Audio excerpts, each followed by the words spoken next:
ఉమ్మడి మెదక్ జిల్లాలో ఈరోజు ప్రధాన వార్తలు ఈ విధంగా ఉన్నాయి. సిద్దిపేట జిల్లా వార్తలు వచ్చేసరికి సిద్దిపేట జిల్లాలో 2 రోజుల పాటు జరిగినటువంటి జర్నలిస్టుల శిక్షణా తరగతులు ఘనంగా ముగిశాయి.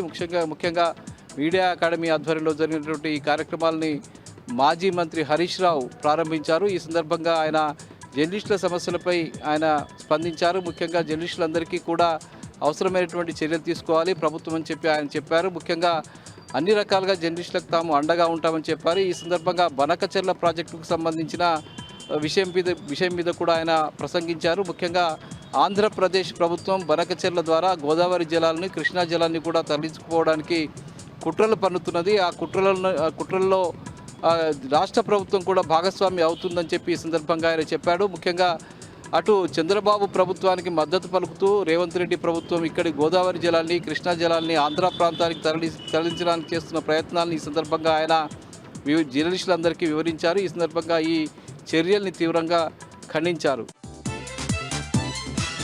ఇక గజ్వేల్లో ఈరోజు బీఆర్ఎస్ పార్టీకి సంబంధించిన నాయకుడు వంటేరు ప్రతాప్ రెడ్డి ఆధ్వర్యంలో మీడియా సమావేశం జరిగింది. ఈ సందర్భంగా రాష్ట్రంలో కాంగ్రెస్ పార్టీ ప్రభుత్వంపై ఆయన తీవ్రస్థాయిలో దుయ్యబట్టారు. ముఖ్యంగా అటు కేంద్రంలోని బీజేపీ ప్రభుత్వం, రాష్ట్రంలోని కాంగ్రెస్ ప్రభుత్వం రెండు ఒక్కటై బీఆర్ఎస్ పార్టీని కార్నర్ చేస్తూ బీఆర్ఎస్ పార్టీని పూర్తిగా తగ్గించడానికి ప్రయత్నం చేస్తున్నారని చెప్పి, వాళ్ళు ఎన్ని ప్రయత్నాలు చేసినా కూడా ప్రజల మనస్సులో ఉన్నటువంటి బీఆర్ఎస్ పార్టీని తొలగించలేరని చెప్పి ఈ సందర్భంగా చెప్పారు. రాష్ట్రంలో రేవంత్ రెడ్డి ప్రభుత్వం పూర్తిగా ప్రజా సమస్యల్ని గాలికి వదిలేసి తమ ఇష్టారీతిన వ్యవహరిస్తున్నదని, ఎక్కడి సమస్యలు ఎక్కడున్నా కూడా రేవంత్ రెడ్డి తన గొప్పలు చెప్పుకోవడంలోనే నిమగ్నం అవుతున్నారని చెప్పి ఆయన ఈ సందర్భంగా దుయ్యబట్టారు. ముఖ్యంగా కాళేశ్వరం ప్రాజెక్టు నుంచి తక్షణమే సిద్దిపేట జిల్లాకు నీటిని విడుదల చేయాలని చెప్పి ఆయన ఈ సందర్భంగా డిమాండ్ చేశారు.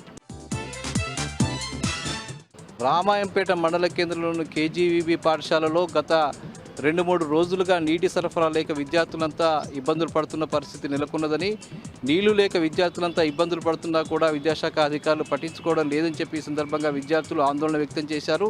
ఈ సందర్భంగా విద్యార్థులు మాట్లాడుతూ తమ పాఠశాలపై ప్రభుత్వం శీతకన్ను వ్యవహరిస్తున్నదని చెప్పి ఆయన చెప్పారు. చాలా రోజులుగా తాము నీటి సమస్య గురించి అధికారుల దృష్టికి తీసుకుపోయినా, మా నాయకుల దృష్టికి తీసుకుపోయినా, అట్లాగే ఇటు మన ప్రిన్సిపల్ దృష్టికి తీసుకుపోయినా పట్టించుకోవడం లేదని చెప్పి ఈ సందర్భంగా విద్యార్థులంతా ఆందోళన వ్యక్తం చేశారు.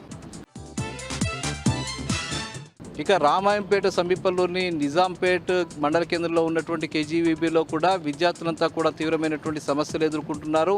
ముఖ్యంగా ఒక తరగతిలో 90 మంది విద్యార్థుల నుంచి పాఠాలు బోధిస్తున్నారని, ఆ పాఠాలు ఒక్కటి కూడా తమకు అర్థం కానటువంటి పరిస్థితి నెలకొన్నదని చెప్పి ఆ పాఠశాలకు సంబంధించిన విద్యార్థులంతా ఆందోళన వ్యక్తం చేయడం జరుగుతున్నది. ముఖ్యంగా ఒక తరగతిలో 90 మంది విద్యార్థుల నుంచి పాఠాలు చెప్తే ఎట్లా అర్థమవుతుందని చెప్పి వాళ్ళు ఈ సందర్భంగా ప్రశ్నించడం జరిగింది. తక్షణమే తమకు ప్రత్యేకంగా ఒక పాఠశాలను నిర్మించడానికి ప్రభుత్వం నిధులు మంజూరు చేయాలని చెప్పి ఈ సందర్భంగా వాళ్ళు విద్యాశాఖ అధికారులను ప్రభుత్వాన్ని డిమాండ్ చేశారు.